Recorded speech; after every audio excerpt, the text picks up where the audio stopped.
如果你喝一次300克的牛奶，相当于喝下去了16.5克的糖。很多粉丝给我的提问啊，控糖饮食或者是生酮饮食的人可不可以喝牛奶啊？我们大家先把牛奶这个事情啊，先摸清楚哈。你们知不知道市面上买到的牛奶有好几种不一样的牛奶？我不是说脱脂或者是全脂，如果你一定要喝牛奶的话，控糖饮食的人喝的就是全脂牛奶，你不需要考虑脱脂牛奶哈。市面上的牛奶从2个角度来看牛奶，一个是你在超市冰箱里面买到的牛奶，绝大多数都是巴氏消毒法消毒出来的牛奶。如果你这是在货架上面买到的，不是冰箱里面，大多数上面写的纯牛奶或者是高温消毒的牛奶，为什么它放在货架上，这些要放在冰箱里？你知道它本质的差异是什么吗？本质差异是巴氏消毒法的牛奶呢，它仅仅是用72度的温度，15秒到20秒钟左右的时间加热，大多数的有害菌在这个环境里面就会被杀死的。但是呢，这个牛奶里面的有益菌呢会被保留下来，因为里面还有相当数量的细菌啊，有益菌也是细菌啊，所以它们要放在冰箱里面，否则的话，这些细菌在常温下面它会继续繁殖，很快这个牛奶呢就不能吃了。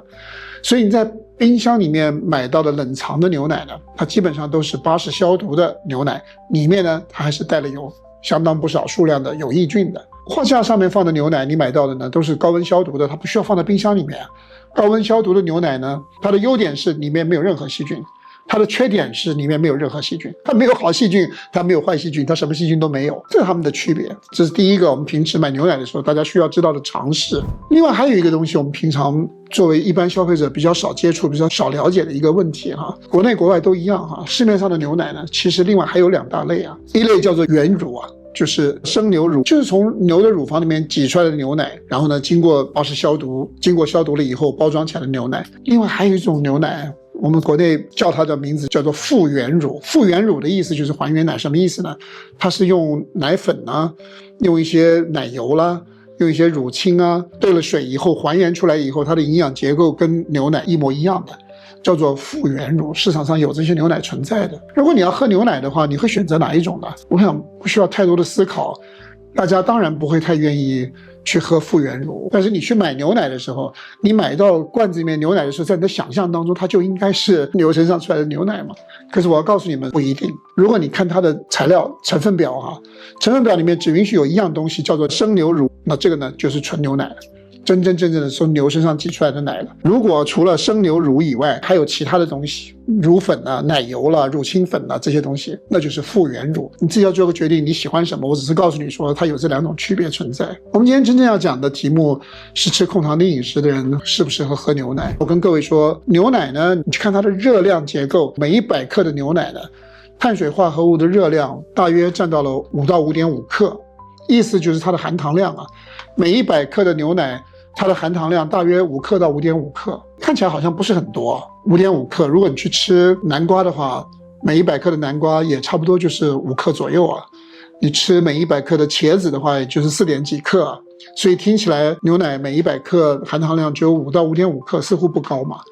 可是你要注意一件事情啊，你试试看，你喝100克的牛奶只有1小杯啊，小小的一杯，这小小一杯牛奶喝下去了以后，你既没有饱腹感，也没有满足感，也没有解渴。没有人会喝100克的牛奶的。如果你喝牛奶的话，起起码码250克、300克。我自己以前很喜欢喝牛奶的，我一次要喝500克的那大杯子喝。如果你喝一次300克的牛奶，相当于喝下去了16.5克的糖。这16.5克的糖对你的影响究竟大不大？控糖人群有2种，如果你选择的是低碳水化合物饮食，估计影响不大。生不生酮对你来说不重要，影响不大。在低糖饮食的人来说，300克的牛奶没有问题。可是如果你是选择生酮饮食的同学呢，你要注意了，这16.5克的糖啊，喝下去了以后，它会引起胰岛素反应的。胰岛素反应就会影响你生酮，胰岛素上来了，酮体就下去了。所以如果你的目标是生酮的话，你可能不适合这样子喝牛奶哈。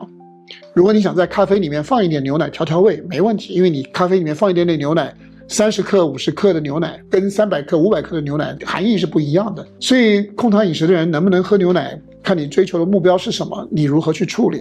有的同学来问我说那喝零乳糖的牛奶如何呢？我跟各位说，零乳糖的牛奶呢是给乳糖不耐受的人做的。什么叫做零乳糖的牛奶？实际上牛奶里面的碳水化合物啊，就是来自于乳糖的。我们把乳糖喝到我们身体里面以后，我们的身体会把乳糖转化成葡萄糖的。零乳糖的牛奶是什么呢？它在工厂里面添加了分解酶啊，把乳糖直接在工厂里面先转化成葡萄糖了，所以它这个牛奶里面是没有乳糖的，但是它的碳水化合物的糖分是依然存在的，它是以葡萄糖的形式存在，不以乳糖的形式存在，所以给乳糖不耐受的人喝，这个跟牛奶里面的含糖量跟牛奶里面碳水化合物的热量一点关系都没有。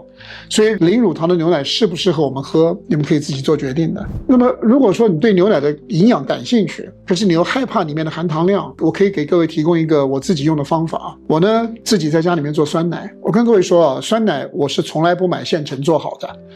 我既然选择了一个健康饮食的路了，我不能嫌麻烦的。我自己做酸奶，我知道里面任何添加剂都没有，我知道里面是什么。其实做酸奶它并不难，我们做好了酸奶以后，我们可以用酸奶过滤器啊去过滤。你把做好的酸奶放在酸奶过滤器里面，放在冰箱里面让它滴啊，它会滴水啊，滴的那个水叫乳清啊，碳水化合物就在这个滴的水里面把它滴掉了。